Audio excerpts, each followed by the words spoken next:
Hello mister Desai, please seat है। 1.5 घंटा और लगेगा। मिस्टर ठाकरे, मैडम ने बुलाया आपको।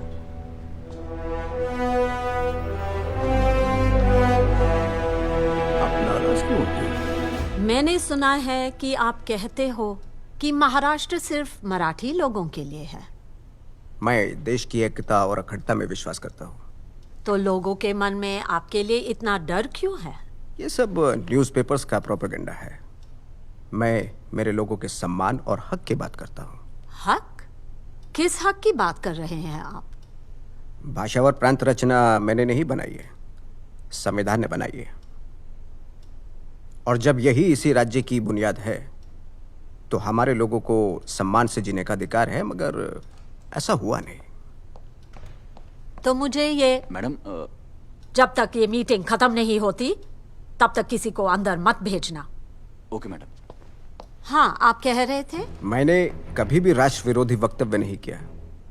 महाराष्ट्र सिर्फ मराठी लोगों के लिए है, ऐसा स्टेटमेंट मेरे किसी लेख, कार्टून या भाषण में दिखाई दिया तो मैं खुद ही अपने संगठन को बंद कर दूंगा। जो भी महाराष्ट्र में सालों से रहते आ रहे हैं, मैं उन्हें मराठी ही मानता हूं। जैसे पंजाब में रहने वाला पंजाबी, बंगाल में बंगाली। अगर वही उसका जन्म स्थान है तो उसे उसके राज्य में नौकरी या शिक्षा में पहली प्राथमिकता मिलनी ही चाहिए। बस मैं जब भी कहता हूं कि जय हिंद जय महाराष्ट्र, तो जय हिंद पहले कहता हूं, जय महाराष्ट्र बाद में, क्योंकि मेरे लिए मेरा देश पहले है, राज्य बाद में। रुकिए जरा। ठीक है साहेब, बसूया थोडा वेळ बात करू.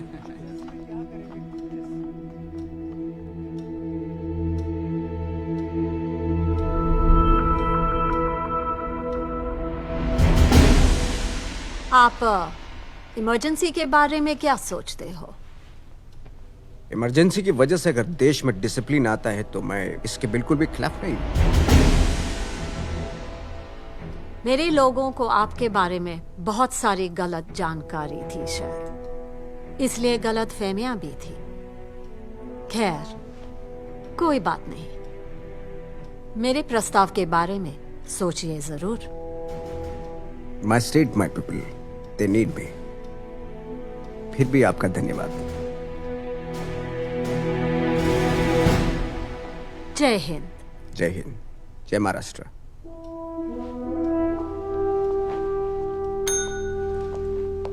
Yes madam. रजनी जी से वो फाइल लेके आना। जी लीजिए।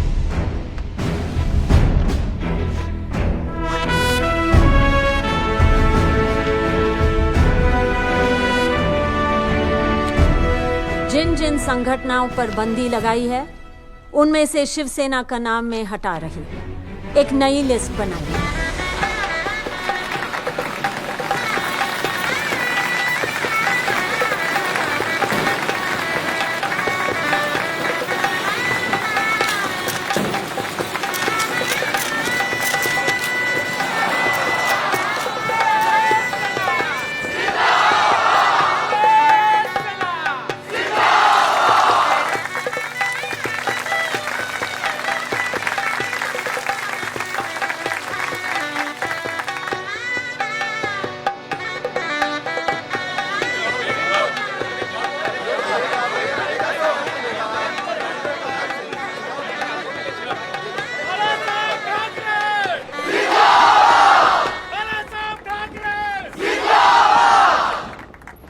सही मायनों में आज का दिन हमारे सैनिकों के लिए नया सवेरा है। इस वास्तु में हर धर्म और जाति के लोगों को सम्मान पूर्वक प्रवेश होगा। आप लोगों की मदद के लिए मैं हमेशा यहां बैठा हूं। राष्ट्रकवि रामधारी सिंह दिनकर की कुछ पंक्तियां मुझे आज याद आती हैं। उठते हैं तूफान, बवंडर भी उठते हैं, जब जनता कोपाकुल हो रुकटी चढ़ाती है। दो राह समय के रथ की, घर घर नाद सुनो, सिंहासन खाली करो कि जनता आती है। सिंहासन खाली करो कि जनता आती है। ये क्रांति है मित्रों, संपूर्ण क्रांति है।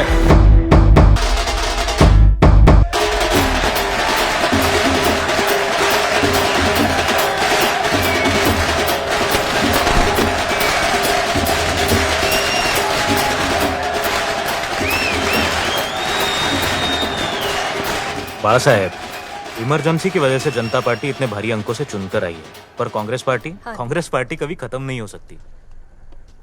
ऑपोजिशन में रहकर भाषण देना आसान है, मगर सरकार में रहकर, अरे वही बस बस बस। मुंबई का मटन है, बारामती का नहीं। लेकिन सरकार में आकर सरकार और देश चलाना इतना आसान नहीं है। 5 साल के अंदर ही लोग कांग्रेस ही बेहतर थी कहना शुरू कर देंगे, देखना आप। बड़ा साहब, हमें कुछ साथ में करना चाहिए। शरद बाबू, हमने साथ में जो कुछ भी किया फेल हुए। एक साप्ताहिक शुरू किया, फिर दूसरा अंक आज तक नहीं निकाला। मुझे लगता है हमारी दोस्ती ठीक है, भागीदारी नहीं। यही कह के वसंत राव जी से दोस्ती की थी आपने? नहीं। वसंत राव और मैं बैठ के एक दूसरे की टांग नहीं खींचते, पाइप खींचते, इसलिए दोस्ती है। म्हणून मित्र। भात लेना है हाँ आपको? बस बस बस, वही पेट भर गया। अरे देना मुख्यमंत्री जी को, रोज पुलोत की खिचड़ी जो पकानी है।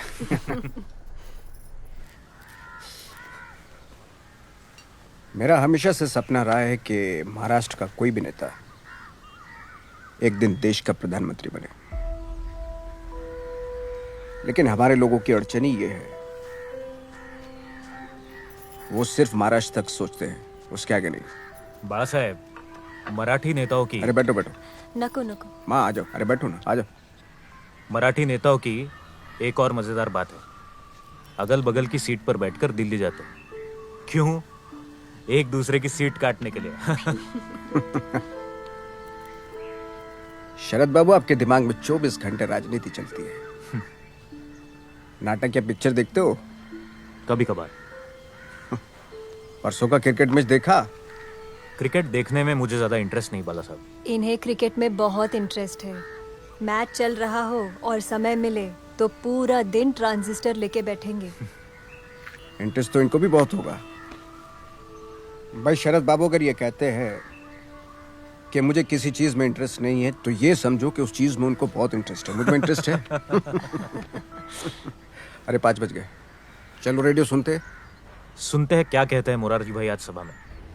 पहली बार इस देश के लोगों ने कांग्रेस की गुलामी छोड़कर खुद अपनी जनता की सरकार बनाई।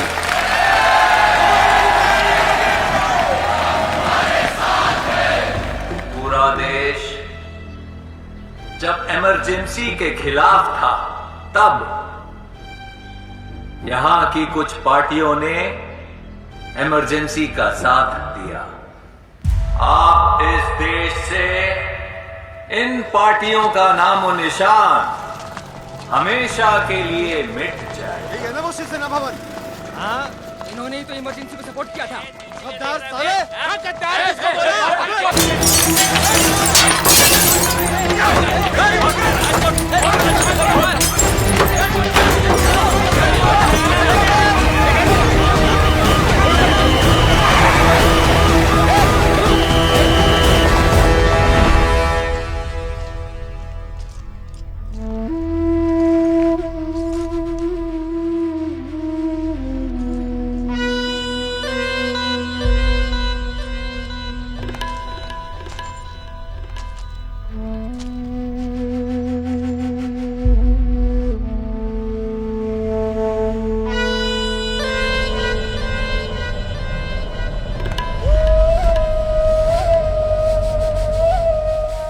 ऐसे डरपोक हमलों से मैं नहीं डरता। मेरे पिताजी ने मंत्र दिया है, उठ मराठा उठ। वैसे तो मराठी आसानी से उठता नहीं, और अगर एक बार उठ गया तो पीछे हटता नहीं। 2-4 हाथ छूटने से घर गिर नहीं जाएगा। मेरे इरादे, मेरे विचार ऐसे ही खत्म नहीं होंगे।